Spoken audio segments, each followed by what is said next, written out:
സ്വന്തം കിടപ്പാടം വിറ്റും അതുപോലെ അതിന് ജാമ്യമായി വെച്ച് ലോൺ എടുത്തുകൊണ്ടും ഒത്തിരി ആൾക്കാർ ഇപ്പം മക്കളെ വിദേശ രാജ്യങ്ങളിലേക്ക് അയക്കുന്നുണ്ട്.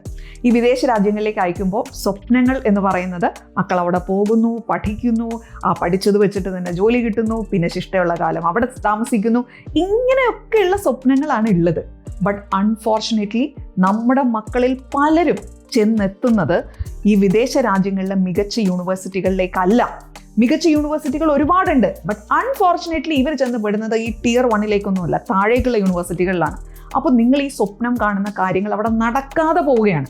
അത് മാത്രമല്ല, പല വിദേശ രാജ്യങ്ങളും ഇപ്പോൾ ഇന്ത്യക്കാർക്ക് അവിടെ സ്ഥിരതാമസം കൊടുക്കാനുള്ള ഓപ്പർച്യൂണിറ്റിയെ ബ്ലോക്ക് ആക്കിക്കൊണ്ടിരിക്കുകയാണ്. അപ്പോൾ ഈ അവസരത്തിൽ സ്വന്തം കിടപ്പാടത്തിനെ നഷ്ടപ്പെടുത്തിക്കൊണ്ട് നമ്മൾ പിള്ളേരെ അങ്ങോട്ടേക്ക് വിടുമ്പോൾ നല്ലോണം ശ്രദ്ധിക്കണം.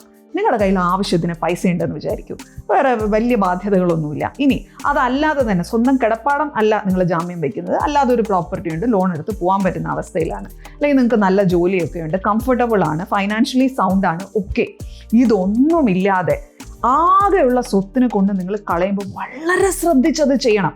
കാരണം എത്രയോ കുട്ടികൾ, എത്രയോ ഫാമിലീസ് ഞാൻ എൻ്റെ കണ്ണുകൊണ്ട് കാണുന്നതാണ്. ഇത്തരം അബദ്ധങ്ങളിൽ ദയവ് ചെയ്ത് നിങ്ങൾ പോയി ചാടരുത്.